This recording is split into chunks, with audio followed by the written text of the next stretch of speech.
Hi everyone, so I just thought I would share with you a little job I'm doing for someone, and this is to upgrade their electric bike to brushless.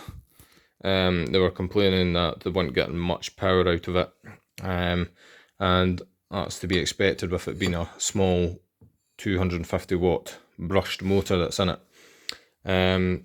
They also crashed the bike as well, so it's actually a front hub motor that was on it, so I'm going to put a rear hub motor on it. As you can see, the rim is utterly destroyed, but I was just taking apart this motor, and I just wanted to share a video about it because it's a very interesting design. This is a rotor, so normally rotors on these motors, they've actually got iron in them, but this one seems to be just some sort of resin, and it's just, you can just see the wires in it like that, and there's the commutator there after I've cleaned it up. I was actually wanting to keep this motor, rebuild this rim, so I'm going to keep the old motor and do experiments with it just to see how brushed motors perform. I'd imagine it'd run quite hot, so it was one of the brushes in it was actually, it broke when I took it out. It was in quite a bad way. The other thing is, I don't know how the bike was still able to move along the road, but when I got the bike, there was absolutely no screws in the side of the motor, and this was just spinning freely. Yeah,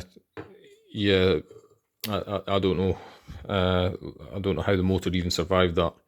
And there's some magnets, so you'd imagine that this rotor would be sitting in there that way.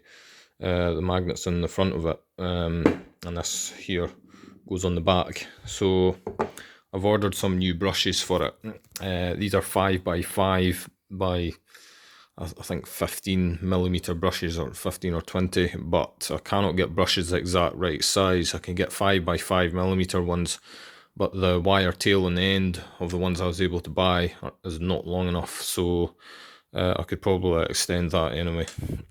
But yeah, this is the old controller. It's only got two MOSFETs in it. They're two different MOSFETs, so that could suggest to me that one is a P channel, one is N channel. I don't know why there would even need to be a half bridge for a motor that's only going in one direction. I thought you'd only need one MOSFET for that.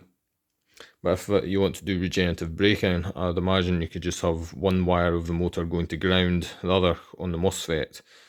No, you would actually need a full half bridge, and then you'd pulse the bottom MOSFET to get the regenerative braking, because it would be like just a boost converter. It's just letting the field build up in the motor and then releasing it. And then the body diode of the top MOSFET, which would normally be propelling the bike forward, would just conduct the power back into the battery when you're regenerating. So I actually plan to design a brushed motor controller for people who have still got these old bikes, and it would be very, very inexpensive. I mean, you probably wouldn't even need an Arduino to implement something like that. You could probably make something very cheap that would retail for about £20 maybe even less.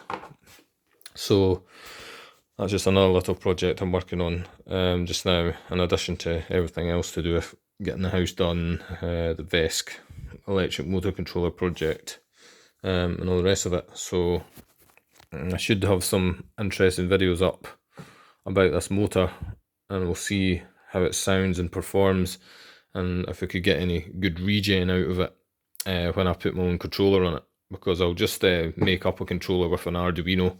It should be very, very easy. That's a brilliant thing about brushed motors. They're just so simple to control. It's just sad that they're that inefficient. They heat up a lot if you try and run any sort of power through them. So yeah, I think we'll leave the video there just now, and I will do another one about this when the brushes and stuff arrives.